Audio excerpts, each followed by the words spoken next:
All right, welcome everybody. PressPassSports.news as we are joined by Kale, Steed, Clint, Brakebill, myself for what we learned tonight. We learned some things tonight. We did. Emerald High PD, let's start there. We learned that Paladuro lived up to, outdid expectations tonight, maybe. I think so. A lot of us, I think, picked Amarillo High. Yep. And why not, man? The way they've been playing offensively, but this was no fluke. Yeah. Man, Paladuro, they had, I think from the start, Paladuro had offensively had Amarillo High on their toes. Speed kills.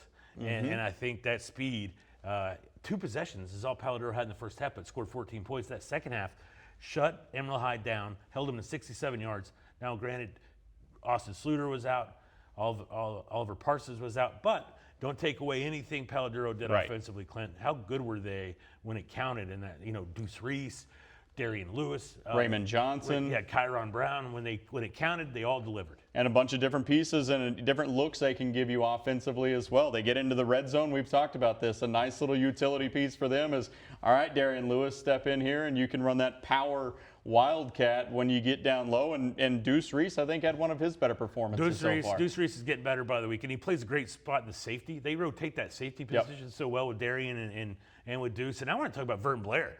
Vern Blair was put on an island tonight and did his job. UNLV coaches in the house, by the way. Yeah. Watching him, and he delivered on the outside. He's a shutdown corner, dude, and this guy was great tonight. Paladuro was good. First time to beat Amarillo High back-to-back in the longest-running rivalry in Amarillo, the 66th edition. First time to win back-to-back since 2001, 2002. That's a long time. Eric Mims told us after the game, this was his father's favorite game, man. So he loves this game. This was a big win for him. Yes, it was. Another win, the monkey off the back. You've seen the old Steve Young thing where they finally get, West Plains finally gets over the hump against Bushland. They had lost their first 3 ever meetings against them. Well, they put an exclamation point on their first win. They did, 45-0. They blanked him. Reed Macon, man, goes off. 312 through the air, 5 touchdowns. And we kind of all saw this coming. It's something. This was something they were going to let. I think we all saw this coming. This is, Bushland's a good football team, but it's just West Plains is on another level right now. Agreed. Kane White Tinsley, Lawton Becourt. You could go on. Slade Russell runs the football so well. Yeah. They do everything the right way. And then Reed Macon just stirs the pot so well. And a complete game tonight for West Plains, 4-0. I think they go into a bye week before they play Argyle. Is that Argyle Christian? Argyle's next, and that's going to be a huge test for them. But I still think that's great for them to play up in competition. They may not win that game, but you just want to see them get better and stay healthy. Are my 2 things in that game. Yeah, no doubt about it. Then I want to talk about a game from Thursday night, if that's all right with you. You and I, we saw this game. Tascosa falls to Odessa Premium, but I thought this was Tascosa's best game of the year. Yeah. Defensively, we know how good they are, but the offense was awesome for them. They put together some great drives. They really gashed the Permian defense throughout this game. Reese Cabe, the Sargent kid. I thought this was Colton Fulton's best game as the quarterback this season for Tascosa.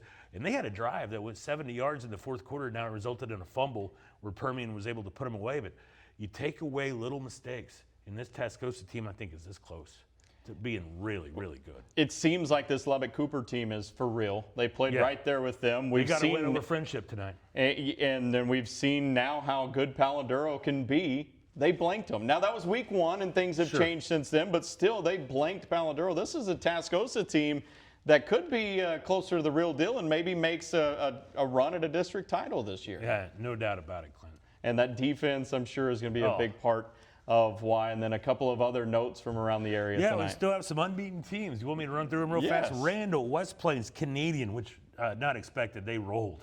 Especially with this, and the schedule that they put in front of themselves in this non-district part. I think this is a surprise to many. West Texas High. Wellington, who just dumped Lubbock Christian. That's a big win. Lubbock Christian beat Stanford last week.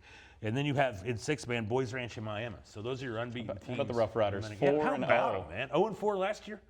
4-0 this year. A couple of quick notes, man. Cohen Galligan from Childress went nuts against Sunray in a 72-22 win, 332 yards, 7 touchdowns. Wow.